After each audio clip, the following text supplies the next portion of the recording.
ये ऐसी होगी, ऐसी तो ग्राफ होगा। यहाँ पे कितना x बराबर -1 होगा, ठीक है। ऐसे इधर कहीं बढ़ता रहेगा। अब सुनो ध्यान से, इसकी मिनिमम वैल्यू कौन सी, ये है। लेकिन हम लोग x का मान कहाँ से कहाँ तक ले रहे हैं, हम लोग x का मान कहाँ से कहाँ तक ले रहे हैं, ये बोल रहे हैं x का मान 1 से 3 लो, तो एक इधर कहीं होगा, मान लो इधर होगा या फिर इधर होगा, पता नहीं कहाँ होगा, तो चेक इधर कहीं होगा, मान लो इधर होगा, एक इधर होगा तो x बाइक वैल्यू ये आ जाएगी, और 3 किधर होगा, मान लो इधर इस साइड में होगा 3, तो बाइक वैल्यू कौन सी होगी, ये वाली हो जाएगी, ये वाली। तो हमको रेंज कौन सी, यही तो आएगी मेरी, ये वाली। तो ये वाली निकालने हैं और ये वाली निकालने हैं, समझ गए। देखो हम वैसे तो आपकी अगर रेंज निकालते ये नहीं दिया होता तो मिनिमम वैल्यू यहाँ से इन्फिनिटी तक चली जाती, लेकिन इन्होंने ये नहीं कि एक्स का मान जब रखेंगे 1, तो मान लो एक्स का मान 1 रखे तो बाइक वैल्यू ये आएगी। अब बोल रहे एक्स का मान जब 3 रखेंगे तो बाइक वैल्यू मान लो ये आएगी, तो रेंज इतने में लाई करेगी। तो सबसे पहले F1 निकालना पड़ेगा, मतलब एक्स बराबर क्या रखोगे, एक्स बराबर 1 रखोगे इस फंक्शन में, तो F1 आ जाएगा, ये तो आएगा। और इधर क्या F बराबर 3 रखोगे फंक्शन में, तो आपका क्या आ जाएगा,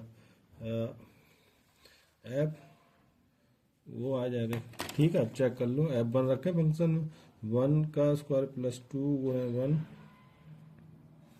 कितना आएगा 6, इधर 9 प्लस 3 दूनी 6 प्लस 4 10 19 कितना आ जाए 19, तो रेंज ये आ जाएगी,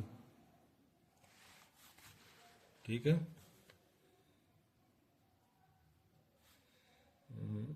6 से 19। दूसरा क्वेश्चन देखो सेम क्वेश्चन ये है, ये कंडीशन दी है, तो देखो चेक करो। सबसे मान लो ग्राफ ऐसा बनेगा, ठीक है, क्लियर। अब इसको चेक करो कि ये मिनिमम वैल्यू कहाँ पे क्या, कैसे पहले एक्स निकाल लेते, कहाँ पे ये कट करता, कैसे क्या होता है, एक्स निकाल लो। तो एक्स निकालने के बाद ये कितना होता है, एक्स कोमा वाई है, एक्स का मान फार्मूला क्या होता है, माइनस के b/2a, और इसकी क्या होता है, माइनस के d/4a, यही तो होता है, क्लियर। तो एक्स देखते हैं कहाँ है, एक्स निकाल लो, माइनस का b/2a माइनस का b/2 कितना है, माइनस का 1/4, एक्स का मान कितना, माइनस का 1/4। अब इसका देखो ग्राफ, देखो कैसे बनता है, इसका ग्राफ ऐसे ही कैसे बनता है, ऐसे ही, ऐसे तो बनता है। अब मेरी चेक करो यहाँ पे कितनी एक्स की वैल्यू आएगी, मान लो कोई ऐसा बना है, यहाँ पे एक्स की वैल्यू कितनी आएगी, ये वाले पॉइंट पे एक्स की वैल्यू आएगी माइनस का 1/4, ठीक है। हमको एक किसके बीच में चाहिए, -1 से 1 के बीच, अरे यार इधर भटक रहा हूँ, ठीक है। हमको किसके बीच में चाहिए वैल्यू रेंज, जब एक्स की वैल्यू -1 रखेंगे और जब एक्स की वैल्यू +1 रखेंगे। तो ये बताओ -1/4, तो -1 इसी साइड में तो आएगा, मान लो ये क्या -1, एक्स बराबर -1, और इधर मान लो एक्स बराबर +1, मान लो किधर होगा, मान लो इसी साइड, मान लो एक्स बराबर, अरे यार कि इस साइड मान लो +1, यहाँ पर एक्स बराबर +1 है, ठीक है। तो हमारी जो रेंज होगी, रेंज तो ये वाला वैल्यू से और एक्स बराबर ये वाली वैल्यू आएगी, ठीक है। अब सुनो ध्यान से,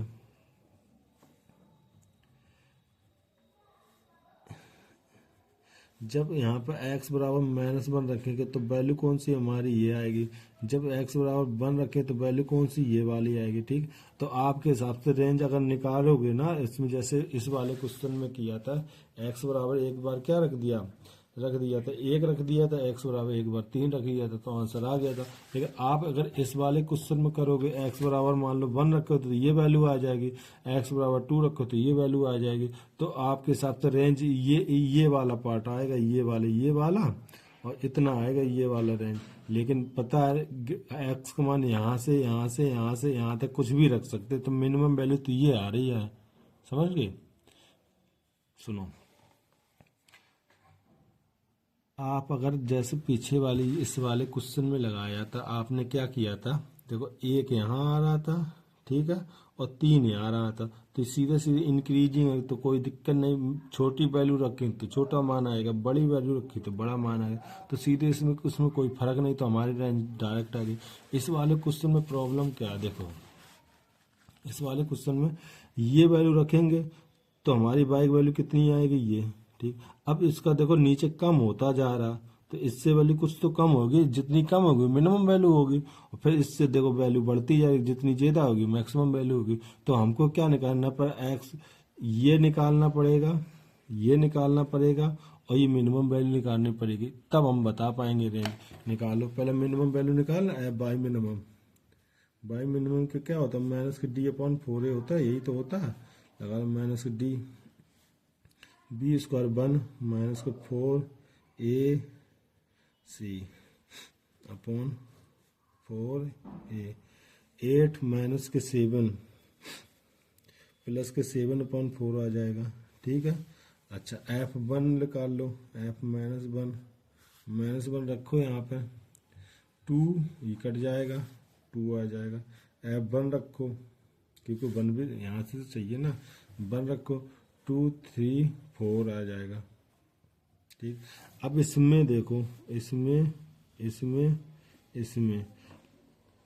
कुल मिला एफ एक्स बराबर -1 रखेंगे तो ये कितनी आएगी, 2 वैल्यू, बाई की वैल्यू कितनी आएगी 2। एक्स बराबर 1 रखेंगे तो वैल्यू कितनी आएगी 4। एक्स बराबर बाई इसके यहाँ पर कितनी बाई की वैल्यू आएगी 4/7। तो इनमें सबसे छोटा कौन सा, यही तो है, तो बाई मिनिमम ये हो जाए, मैक्सिमम वैल्यू 4 है, तो रेंज क्या आ जाएगी,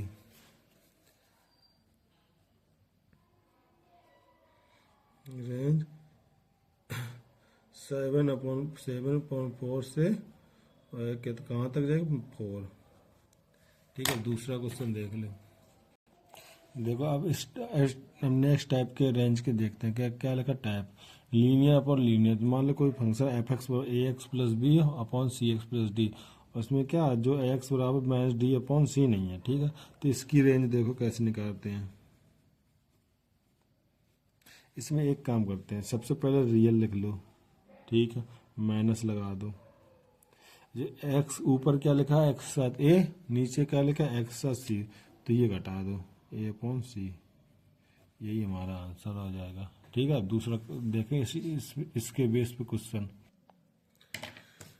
ठीक है। अब देखो इस प्रकार के क्वेश्चन को लगाओगे कैसे, ये 2 टाइप से लगाए जाते हैं। बुकीज मेथड बताएं क्या, पहले बुकीज मेथड बताया था कि डायरेक्ट बताया था, बताओ। मेरे हिसाब से डायरेक्ट ही बताओ, क्या है बुकीज बताओ, डायरेक्ट ही बताओ, था छोड़ो। इसकी रेंज पता डायरेक्ट क्या आएगी, क्या करोगे, सबसे पहले इसके लिखो रियल माइनस क्या, इसके साथ क्या लिखा है, एक्स का 3 और इसके एक्स 2, ये आंसर डायरेक्ट, ठीक है। दूसरा क्वेश्चन देखो, ठीक है, find the range of the function ये है, ठीक है। तो इसकी रेंज बताओ डायरेक्ट,